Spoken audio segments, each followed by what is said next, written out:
we start talking about things that look like evidence, they want to act like they blind. They don't know what this is. These are our national secrets. Looks like in the this looks like more evidence of our national secrets. Say on the stage at Mar-a-Lago. We're here for, we're here about AG. I don't think you know what you're here for. Well, you the one talking about. I think your fake eyelashes are messing up. No, ain't nothing. Hold on. Listen.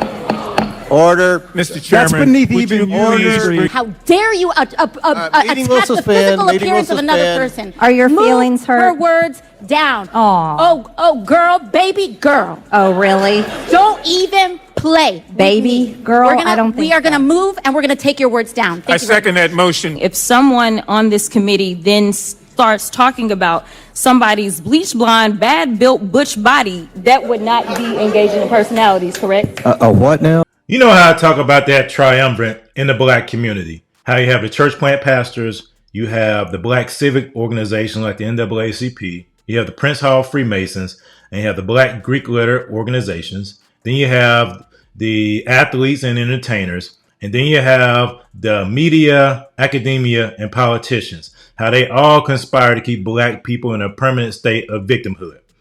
And so I made this video about Jasmine Crockett a couple weeks ago when she was definitely in the news talking crazy.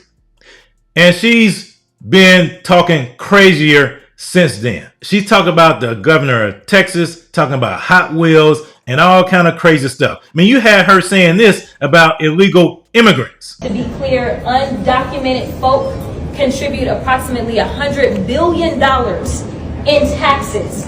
They pay into Social Security and they don't get to draw down on it. So stop, again, allowing them to divide us and to demonize them. So you heard that right. You heard her talking about how much undocumented folks, illegal immigrants, contribute to the economy. And so that made me think, is Jasmine Crockett a plant? What do I mean by a plant? You know, when I talk about the church plants, how they are placed in the black community to keep black folks agitated, aggravated, and voting for the Democratic Party. Yeah, those are church plants like Jamal Bryant, Pastor Freddie Haynes, like Bishop McKissick down in Florida, and unfortunately, probably like Pastor Terry Anderson down in Texas. You know, those are church plants. They are placed in the black community in the church to remind black folks you have to keep voting Democrat. But a plant that's actually a Democrat is something different. Because Jasmine Crockett is a plant in a different way. She is a plant utilized by the Democratic Party to reinforce the narrative of the ghetto black woman. Why is she there to reinforce the narrative of the ghetto black woman? Because it's always been the intention of the Democratic Party, going back to slavery, to eliminate black people, to subjugate black people, to place black people in that permanent state of victimhood. They've done it through the KKK. They've done it through Jim Crow laws. They've done it going back to slavery. And so they utilize church plants. They utilize plants like Jasmine Crockett to reinforce this narrative. So why is it important for them to reinforce the narrative of the ghetto black woman? Because they want black women to have no value in the eyes of society, and even more sinister, in their own eyes. They want black women to devalue themselves, to debase themselves so much they're willing to offer up their children to the altar of Molech at Planned Parenthood and other facilities. They're willing to degrade themselves by looking like less than human beings when they're out in public. They're willing to devalue themselves and lay around with 4 or 5 different men and have all these babies and contribute to the dysfunction of the black community. Because the Great Society programs and the welfare programs established by LBJ and FDR elevated the black woman. And that's why our birth rates are in decline in the black community. Because what they've done with the elevation of the black woman, they've also told the black woman that she can have it all. They've also told black women that you can go get your education. You don't need a man. And so therefore, they've told black women you can act like Jasmine Crockett and say the dumbest stuff like what she said on the Breakfast Club. These comments recently were unearthed about what she said about Byron Donalds. So in a few days, Trump's new tariffs will go into effect. And these will make an impact on you, especially on you all who have retirement investments, stock market, those kind of things. There is an alternative. How about considering adding precious metals like gold and silver to your retirement portfolio? If you want a free resource that talks through how you can do this to protect yourself, protect your wealth against the uncertainty that will happen, especially when these tariffs go into effect, go to thebiblicalconservative.com/gold to get your free resource. There's a link in the description as well. Protect the wealth that God has given you. And if we continue to put people into office, and that even means some of our skinfolk who definitely are not our kinfolk, such as Byron Donalds, who are going to continue to say that, like, I mean, the fact that you sitting around talking about life was better under Jim Crow, like, is this because you don't understand history? Or literally it's because you married a white woman and so you think that whitewashed you? I'm not really sure, like, what it is. Well, but you I couldn't need even be married to a white woman under Jim correct, correct. And it took Joy to call him out. So I'm like, bruh, like, what are you talking about?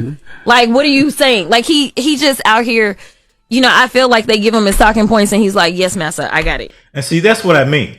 She's there to reinforce this narrative of the ghetto black woman, the black woman that is loud, the black woman that is angry, the black woman that is agitated, the black woman that talks down and demeans black men, the black women that you see all on social media that talk about the only reason a black man's with a white woman because that black man does not love himself, the black man does not love his mother, the black man gets with a white woman that doesn't look attractive enough for white men, so therefore that black man has low self-esteem. See, black women say this stuff. And Jasmine Crockett is a personification of that. That's why I call her a plant. She is placed there by the communists and the Marxists and the socialists to reinforce this notion because she is part of that 92%, that bulwark in the black community to make sure that black folks keep voting for the Democratic Party. And so what qualifies her to be a plant? Number one, she is a part of the Divine Nine. She's a Delta. Yes, Jasmine Crockett is a Delta. So that automatically qualifies her to be the plant. See, you gotta understand something. Whenever they place plants in the black community, they gotta either be in a fraternity or sorority, be a part of the Masons, and have to be part of the Democratic Party. They have to do those things. They have to be a part of those organizations in order to be a plant. Then, of course, you can be part of the NAACP. You can be from certain institutions that make you look good, like a Harvard or a Yale, or have a law degree. Any of those things. And as a black woman, you got to have an advanced degree, and you got to be able to say. And another thing, too, I just thought about this. If you also want to be a part of that club, you got to be with a white man. Kamala Harris, Ketanji Brown Jackson, Lori Lightfoot, and even Don Lemon. They all like the Caucasian person in their bed, but yet they rail about white supremacy. Let that sink in for a second. So another way that you know that Jasmine Crockett is a plant, potentially, is how she interacts with the other members of the black bougie elite. For example, Steve Harvey. Jasmine Crockett was supposedly pranked by Steve Harvey. But listen to this and let me know what you think in the comments, if this was really a prank call or if she knew it was coming. Hello? Hello, I'm trying to reach Jasmine Crockett. Yeah, who is this? This is Terrence. I'm a president over here at OBB out of the Dallas chapter. What is OBB? How did you get my number? Okay, I got your number from Benjamin Crump. He gave me your number. And OBB is Our Black Businesses. I've met you before. Didn't you work at Lee Merritt's office for a while? Civil rights attorney? We worked together for a second. Yeah, we worked together for a second, yeah. Okay, I was actually working at Lee's place. I think you had just gotten there when I was leaving. But I wanted to give you a call because here at OBB we got a bit of a problem now. We were about to get an award from the Dallas Morning News. We was about to get well, congratulations. That's awesome. Well, no, we didn't get it. So we was about to get a benchmark business award, which came with a $2 million grant but we could help a whole lot of black businesses. Now, the problem is we was denied that, and they saying they denied us from some stupid that you said on TV. So they saying that we got denied of a benchmark business award. They supposed to give us $2 million. We was going to help a lot of business with this. But some that you said on TV, and now they hesitant on giving black organizations any kind of fund. Well, it probably ain't nothing that I said. It's probably something that Trump didn't say. It ain't got nothing to do with me. At the end of the day, we need you not to say nothing for the next 4 years, because this is creating a big problem. Yeah. Sir, I don't even know. Okay. I'm going to have to direct you to my staff. I only continued this conversation because you said that you knew Benjamin Crump, and Crump is like a big brother of mine. So if he gave you my number, he does not do that lightly. So I'm not really sure what's going on. He is a friend of mine as well. But the problem is that the that you saying is the problem that I got, and I'm trying to get you to be quiet before you. Some of these Republicans is good white folks. You know what I'm saying? Sir, go ahead. Well, name them for me. I mean, I don't have a. But nevertheless, I don't know how you got my number, and I'm gonna have to have a conversation with Ben because we have never had this type of situation, and I am sorry that you felt like I had something to do with you losing your award. Listen, I want all my black businesses to survive and thrive. And so if there's anything that we can do. So what are you doing? What are you doing, Jasmine? What are you doing for black businesses? What are you doing?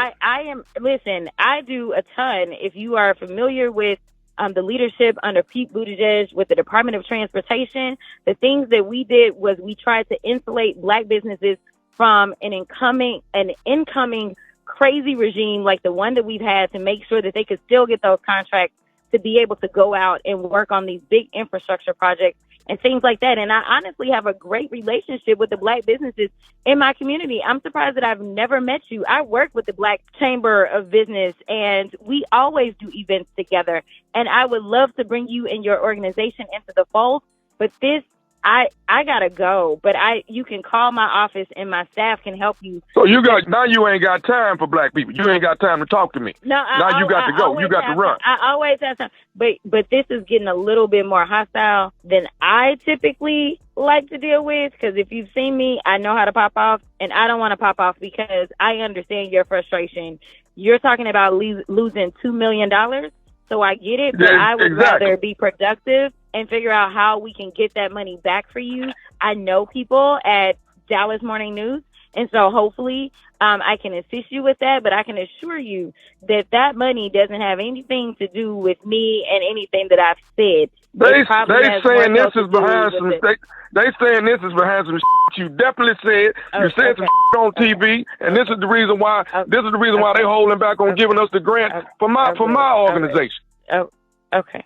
And I'm sure this probably started when you got on there with that white lady with that bleached blonde, bad built beach body. When you did that, that's probably what created the problem on now. I don't think so. Honestly, that was a white woman at work that disrespected me, and I got nothing but love when I called Marcia a bleached blonde, bad built bush body.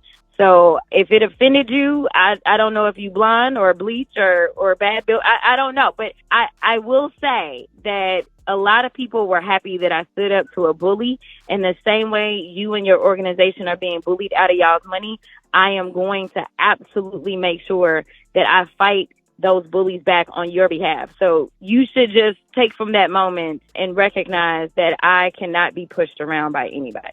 You messed up all our money, and you're trying to figure out why I'm upset about it. Yeah, I'm upset about it. I'm trying to get you to understand.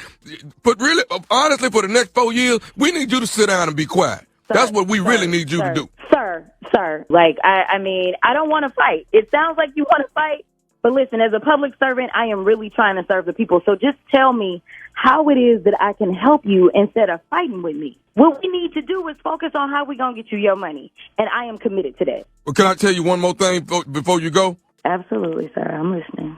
Jasmine, this is nephew Tommy from the Steve Harvey Morning Show. What? Dude, do you know how crazy my life is, and you over here playing on my phone? Like, seriously? Like, I got people coming left and right complaining about everything under the sun, and you over here playing on my phone. You see, there you go. as part of being a plant and part of being a member of the black bougie elite, you work together. That more than likely was coordinated because she didn't sound as surprised at the end as you would have if somebody called you out the blue and was really going off on you. That was intentional. That was to reinforce the notion to the 92% that Jasmine has your back, that Jasmine will not be bullied, that Jasmine is down for the cause, that Jasmine is the ghetto queen that you need, even though she's not really ghetto. It's to make her look presentable to the other people who are also part of the Democratic fold, who are looking to Jasmine Crockett as the leader of the Democratic Party. That was to show them that she can be congenial, that she can have some lack of restraint, if you will. If you've seen Jasmine Crockett act, you've seen how she would go off and yell all kind of vulgarities at the drop of a hat because she's playing a role. That's why she's a plant. She's there to reinforce that notion of the ghetto black woman. And she's there to remind black women, you don't have to follow the biblical order. You don't have to follow what your mama and your grandmama and your aunties have told you about doing things God's way. You can be like Jasmine Crockett. You can be popular. You can be very, very influential, if you will. You can even be in Congress acting ghetto. That's why she's there, and that's why she's a plant. And unfortunately, too many people don't see that. Too many people are caught up in what she's saying and not what she's doing and what she's representing. She's being utilized. Like the Democrats always do this. They've always done this. The liberals and the Marxists and the communists have always taken advantage of the atrocities, of the things that have been done to black people. They've always taken advantage of it and twisted it for their benefit, for their own agenda. She is being utilized. Jasmine Crockett is being utilized to further the notion that black women are the backbone of the Democratic Party. And to further the notion, black men, you got out of line with this last election. You need to get your butt back in line. That's why she's being dispatched. That's why she's the front person for the Democratic Party. It's all tied together. Let me know what y'all think in the comments. We're not victims. We are empowered for greatness.